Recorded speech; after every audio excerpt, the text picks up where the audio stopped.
Bienvenidos sean todos a mi podcast. En este primer episodio hablaré de un concepto que se usa mucho en el campo del bienestar, empoderamiento.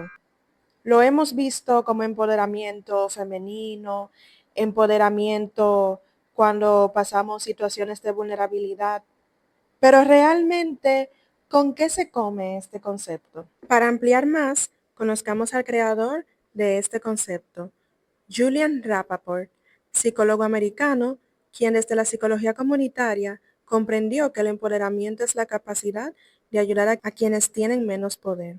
Pensemos en los movimientos sociales en la década de los 60, la lucha por los derechos civiles en Estados Unidos, el movimiento hippie y el movimiento feminista. Todos estos eran escenarios donde existía la falta de poder. Cuando Rappaport pensó en este concepto, él lo hacía desde una perspectiva comunitaria y contextual. ¿Qué tiene que ver esta visión contextual con el llamado al empoderamiento que vemos hoy en día? Bien, otro psicólogo, Mark Zimmerman, desarrolló la teoría del empoderamiento como un proceso multinivel, identificando tres niveles clave. El trabajo de Zimmerman va orientado a adolescentes estudiando sus procesos de salud y resiliencia. Y de aquí trabaja la teoría del empoderamiento. Los niveles de Zimmerman: individual, organizacional y comunitario. En el individual se centra en el desarrollo de habilidades y creencias que cada persona conlleva. Esto permite a los individuos ejercer mayor control sobre sus vidas. En el organizacional se refiere a la creación de entornos que promueven la participación y el control de los miembros de una organización. Por último, el comunitario involucra a la comunidad en la toma de decisiones y el acceso a recursos, buscando un mayor control sobre los asuntos comunitarios. Pondré un ejemplo para desglosar estos niveles del empoderamiento y después comentaré sobre mi motivación de hacer este audio. Ejemplos con el nivel individual. Vamos a poner el caso de David, que es un médico joven y que actualmente está en su primer año de residencia. David experimenta una baja percepción sobre su dominio como profesional. Los factores que hacen que él vea esta falta de poder, pues su juventud, que muchas veces genera una falta de reconocimiento de su voz en el entorno laboral, y, por otro lado, el gremio en el cual trabaja, el cual lleva una alta demanda de trabajo y por ende una alta exigencia. El empoderamiento a nivel individual en el caso de David sería identificar y fortalecer sus competencias clínicas y sus habilidades comunicativas. Así él puede expresar sus ideas con mayor seguridad. Esto ayudaría a que refuerce sus creencias personales. Para esto tiene que identificar sus propias creencias limitantes y desafiarse en lo personal para sentirse más capaz de influir en decisiones clínicas. Segundo nivel, la participación de la organización, es decir, el centro de salud hacia David. Aquí suele haber una cultura jerárquica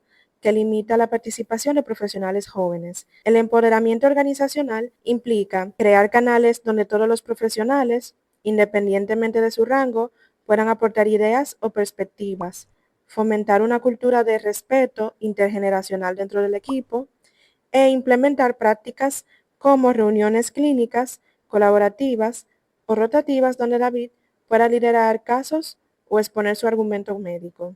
Por último, nivel comunitario. Este nivel se centra en cómo una comunidad, en este caso el gremio médico, le da apoyo a esta parte de los jóvenes médicos. A nivel comunitario, se vinculan con una red de jóvenes médicos o el colegio médico o foros de discusión dentro del mismo. Se comparte la experiencia y desafíos que encuentren una resonancia colectiva. El empoderamiento se viene dando si dan participación en grupos que defienden los derechos y la visibilidad de médicos jóvenes, o si hay acceso a recursos comunitarios que fortalezcan su desarrollo profesional y visibilidad. En este punto, la comunidad se organiza para tener acceso equitativo a recursos y poder de decisión. Ojo, no toda actitud diferente es empoderamiento. Aquí viene el por qué a mí me llamo a hablar de este tema. En el contexto de la consulta, ocurre mucho la situación donde una persona viene tolerando situaciones de injusticia, conflictos con sus padres, amistades tóxicas, como dicen por ahí, y después entran en una etapa donde sus actitudes incluso rozan con el cinismo. Esto es una forma de soltar tensiones que fueron acumuladas dentro de esas dinámicas desgastantes, pero estas respuestas en sí no son empoderamiento. Se trata muchas veces de tener una descarga emocional o una reacción frente al agotamiento, no de una forma de poder real sobre la vida o las relaciones. Aunque esto puede ser una fase necesaria para el proceso terapéutico, ya que es el inicio de ese despegue del malestar, pero no se debe confundir con un empoderamiento genuino, el cual requiere conciencia, responsabilidad y dirección hacia el cambio. El empoderamiento implica el desarrollo de una conciencia crítica, un sentido de control personal, habilidades para influir en el entorno y una participación activa. Por tanto, no toda actitud de oposición, alejamiento o confrontación implica empoderamiento. De hecho, elegí 4 mitos o maneras distorsionadas de empoderamiento para poder discutir qué no es empoderamiento. Número 1. El empoderamiento a través de la manipulación social. Yo tengo el perfecto ejemplo de una película ya de hace varios años que se llama Mean Girls o Chicas Pesadas. ¿Cómo podría comenzar a describir a Regina George? Regina George es perfecta. Tiene 2 bolsos Fendi y un Lexus plateado. Escuché que su cabello está seguro. Con el personaje de Regina George y de Katie, ambas aparentan tener poder. Por ejemplo, Regina influye en su escuela intimidando a los demás y muchas de las chicas de su escuela siguen la moda que ella impone, pero su empoderamiento está construido a través del control de otras personas, del miedo, de la manipulación, y Katie al final decide imitarla y consigue el mismo efecto. Pero todo depende de la dominación social. Si esto bien pasa en una película, puede pasar también en nuestro contexto en el día a día. Vemos que hay personas, principalmente en las redes sociales, por ejemplo, dando consejos de que para tú sentirte con seguridad, con confianza, básicamente vienen dando una lista de consejos que realmente son nocivos para la persona, para su entorno y para la situación en la que esta persona se termina poniendo. Distorsión número 2. El empoderamiento a través de la obsesión, crueldad y desprecio. Ay, dámela por lo que más quieras. Largo. Aquí entra cuando una persona fue herida, adopta una actitud de frialdad, obsesión por el control o desprecio, pensando que ya nadie les va a hacer daño. Pero esta reacción sigue siendo una defensa, no un posicionamiento consciente. Aquí no hay crecimiento, sino un caparazón que encierra el dolor. Y aquí entra el caso de muchas relaciones que se rompieron y una de las partes, si no ambas, adoptan una actitud distante como producto de ese dolor no trabajado. Y no solamente pasa en el amor de pareja, también pasa cuando habla con amistades o incluso en conflictos familiares. Distorsión número 3. El empoderamiento al cruzar límites morales y éticos. Los detalles de tu incompetencia no me interesan. Este es un punto que transgrede más en lo social que el punto anterior. Por ejemplo, por lo general la historia comienza desde un lugar de vulnerabilidad.